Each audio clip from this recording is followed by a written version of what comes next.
انمی طور است، طرز درستش.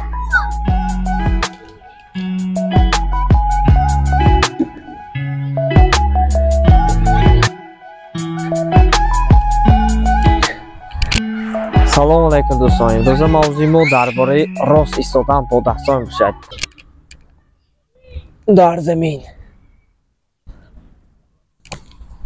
ما برای یاد گرفتن راست ایستادن با دستان در زمین چیکار میکنیم؟ اول رزمی که میکنیم میانمان رو راست میکنیم، دست پایمان رو میکشویم، بعد میبینیم انا این طور دستانمان رو میمونیم، تلچاک میدیم. همیشه یک پا در پیش ما میستد، یک پا در پس ما. انا این طور. سبب این طور بودنش در این است که وقتی که ما برابر دو پایمان رو میبرداریم، شاید ما افتیم با پس و پیش افتیم. برای انهمی، برای استرخاف که برای احتیاط کردن خود یک پایمان رو سرد میدیم، میبرداریم، بعد دویومش رو این طور.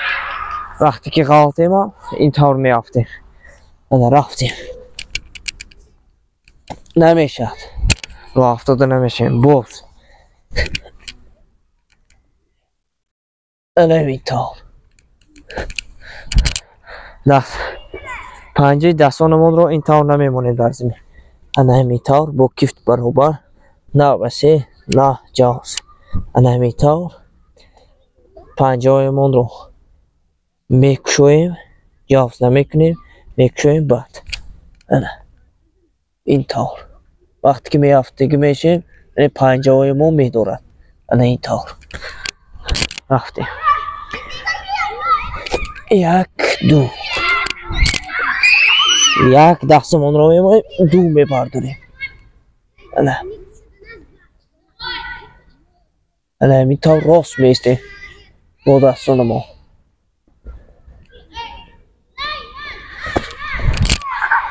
همین بود طرز یاد گرفتن راست ایستادن با دستان.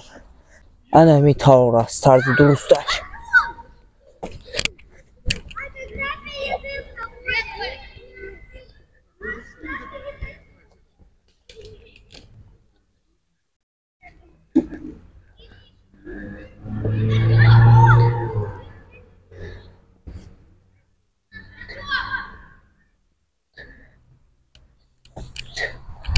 انا دوستان و فکرم 10-15 سکند راست ایستادم.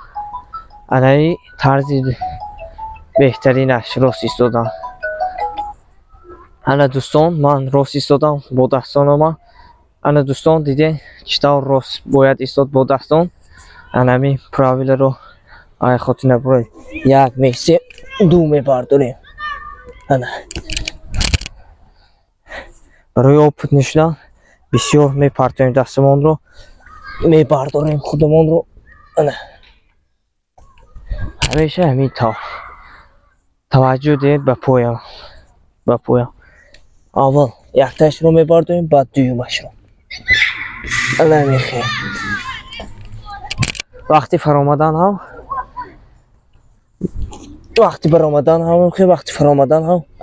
این طور این پایمان رو میکشیم برای به پیش نافتیدن. این بود طرز یاد گرفتن راست ایستادن در زمین با دستان. با شما بودم شفیر جمهوری توریستان. امید به مشقای کوچکی سیف نورماتوف.